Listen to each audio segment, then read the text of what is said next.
Assalomu alaykum. Bugun 17-may 2026-yil. Mani ismim Shohjahon, familiyam Eshitganov. Hop, bu 5-darsimiz fundamental bo'ladi. Fundamental tahlil to'g'risida kirishimiz bazaviy bo'ladi. Bu darsni ko'rishdan oldin 2-darsligimizni, 3-darsligimizni, 4-darsligimizni ko'rib, yaxshilab o'rganib, o'zingizga moslashtirib qilib, keyin 5-darsni ko'rib, buni ham o'zingizga moslashtirasiz. Harakat qilaman qisqa lo'nda aniq. Hop, biz hammamiz yaxshi ko'ramiz goldni savdo qilishga. Hop, bizga kerak bo'ladi har doim investingga kirib ekonomический новость balobatlar ko'rasizlar. WFX Trade platformasida shundoq mana bu o'zbek tilida kashf etishni bossanglar va mana ertangi sana 18-may bo'layotgan voqealar, ya'ni ekonomik yangiliklar. Har doim bizda yuqorilar yoniq turadi. Siz o'rtachani ham va past ta'sirni ham yoqib qo'yishingiz mumkin va mana bu yerda mana kalendarda hammasi bo'ladi. Misol mana 20-may. Hop, siz savdo jarayoniga o'tib, savdo qilib ham mana buni kuzatib tursangiz bo'ladi yangiliklarni. Muammosiz. OTC+0 bo'yicha bizniki. Bunda ko'rsatilgan. Hop, ekonomik новостьni bu yerdan ko'rar ekanmiz. Endi chiqqan yangiliklarni qayerdan o'qiymiz deyishlari mumkin. Chiqqan yangiliklarni Bloombergdan o'qiymiz albatta. .com dan. Buni saytini men hozir harakat qilaman yozib qo'yishga. Hop, buni agar sizlar professional tarz, ya'ni professional emas, u doimiy tarzda faqat tirikchiliginglar Forexdan, tirikchiliginglar tradingdan bo'lsagina Bloombergda platniy podpiskasini olishinglar mumkin. Ataka uni o'rniga boshqa podpiskalar ham bor. Bu просто sizlarga ba'zi yangilik o'qish nima bo'lyapti dunyoda. Buni platnisini olsanglar ekonomika balobatlari ham bor. Endi oltinda savdo qilish uchun bizga asosiy nima? Asosiy kerak bo'ladigan sayt mana bu gold.org. Gold.org buni saytini orqasiga yozib qo'yamiz. Xo'p, bu yerga kirganda men kirganman profilimga. Sizlar sign in qilib Google akkauntinglardan kirasizlar. Gold Hub'ni bosasizlar, professional investorsiz, lekin registratsiya payti individual bo'lib o'tinglar. Professional bo'lsanglar pul so'raydi adashmasam. Xo'p, dataga bitta qo'yamiz. Dataga qo'yganimizda bizda mana bu narsalar kelib chiqadi. Hop, buni bir boshdan tushuntirib ketamiz. Gold spot price, goldni spotini oldi sotdisi narxi, local gold price premium.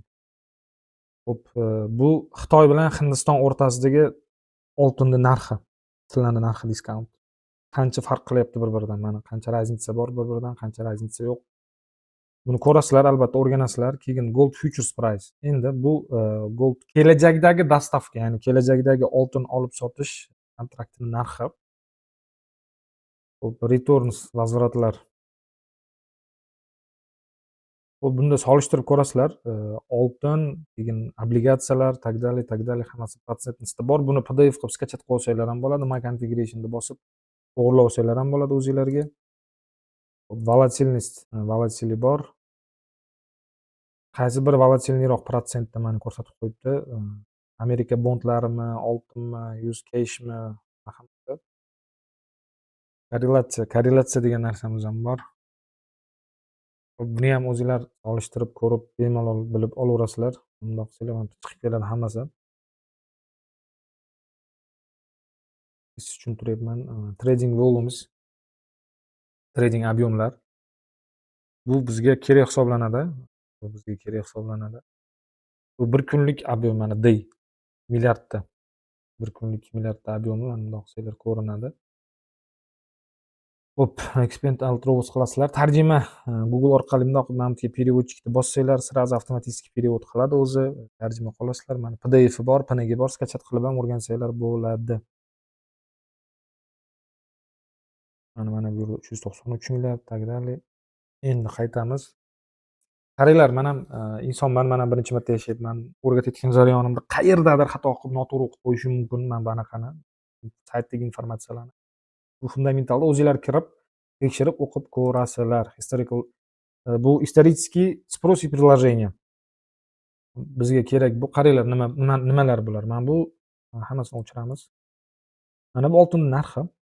Mana bu oltinning narxi Q1 2026, Q1, Q2, Q3, Q4 degan narsa bor. Bu birinchi chorak, ikkinchi chorak, uchinchi chorak, to'rtinchi chorak. Endi bizga bu kerak emas, o'chirdik. Bu yuvelir fabrikalarga mana birinchi anaqada 335 tonna. Birinchi 2026-yil birinchi choragida 335 tonna. Endi texnologiyalarga 81,6 tonna. Investorlarga 535,6 tonna. Centralniy bank Sentralniy bank 243 tonna bo'lyapti. Endi hammasini yoqadigan bo'lsak, mana bu yerda hisoblanyapti. Где-то yuvelir 335, texnologiya 81.6, investitsiya 535, Central Bank 243.7 butun dunyodagi shu markaziy banklar. Gold price 4872 9 turibdi hozir bu yerda. Bir unsiyaga. Diamond bu. Endi taplini ham yoqishimiz mumkin. Hammasini ko'rib olasizlar. Antiperevodchikni bitta bossanglar bo'ladi. Hop, sпрос, предложение hammasini ko'rib olasizlar o'zinglar. PDF qilib yuklab o'rgansanglar bo'ladi. Endi davom etamiz. Bu ETFniki, Gold ETFniki. Hop, bu yerda ham xuddi shunaqa bu regionlar bo'yicha ketaman. Kirib o'rganib chiqasizlar. Bu bizga nimaga kerak? Bu bizga Global Mine Production. Bu qazib olishlar, hammasi bu yerda O'zbekiston ham bor adashmasam. Dunyo bo'yicha. Production cost bizga eng kerak narsalardan bittasi, eng asosiylaridan bittasi. Bu nimaga? Mana qaranglar, production cost bir unsiyani qazib olishga, ya'ni bir unsiya oltinni qazib olishga qancha pul dollarda to'lanadi mana. O'z turibdi. Где-то 1,5 mingni, 1,5 ming, 2 ming atrofida, 1,5 ming, 1800 dollarga tushyapti hozirgi kunda. Oltin qazib olish plus minusi. Xo'p, mana bu yerda Q4 oxirgi 4-kvartali bo'yicha mana ko'rsanglar bo'ladi. Chap, o'ng anaqasi bor, hisob-kitobga o'qib o'rganasizlar. Bu nima degani? Bu degani 1500, 2000 yoki 2000, 2,5 ming, hattoki 2,5 mingga tilla tushgan taqdirda ham, 2 mingga tushgan taqdirda ham mana buni hisobiga avtomatik tilla narxi oshib ketadi oltin narxi. Sababi nimaga? Qaranglar. Butun dunyoda qazib oladi-ku, mining qilib oltinni qazib olganda bir unsiyasi 1,5 2 ming dollarga tushganidan keyin bu yerda hammasi chekilib ketadi. Texnologiyasi ham, rasxodi, balobatlar hammasi bir unsiya yer tagidan qazib olinishi. Oltin narxi qanchalik tushsa, bularga shuncha muammo bo'ladi, shuncha ko'pi to'xtaydi ishdan. Qazib olish kamayadi, to'xtaydi, keyin avtomatik talab uyg'onadi oltinga va narxi oshib ketadi. Bu future position bu ham bizga juda kerak. Bu xo'p, kelajakdagi открытый hozirgi kunda ochiq nima deydi, futures bo'yicha tillaga talab. Nima desak ham bo'ladi, 230 milliardga hozir talab bor ekan. Hisoblaysizlar, mana haftalik bo'yicha ko'ryapman. 8-may holatiga ko'ra mana. Comex Dubai Ice India Istanbul Isfa.com LN. Xo'p, mana bu yerda mana bu ochiq pozitsiyalar. Mana bu yerda ochiq pozitsiyalar. 513.74 tonna. Ko'pga adashmayotgan bo'lsam, yana ko'ra olasizlar o'zinglar. Xo'p, bu kerak bizga hammasi. Keyin above ground stock. Bu butun dunyo 6000 yildan beri tilla yo'q qilinmagan, tillani общий объем.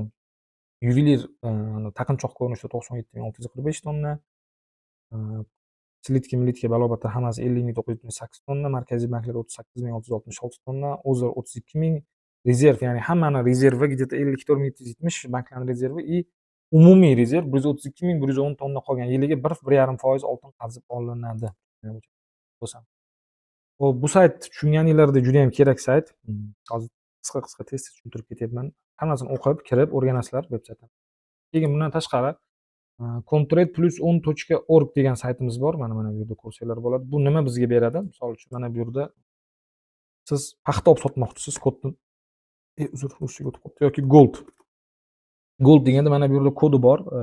Gold kodi bor. Monetary, non-monetary, basic, digital har xili bor. Любой ana misol uchun tanladingiz.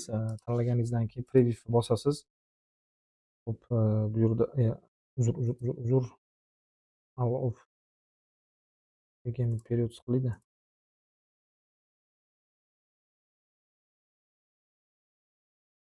Hop, mana chiqqan, agar e'tibor qilgan bo'lsanglar, mana Ozarbayjon, Avstraliya, Belgiya.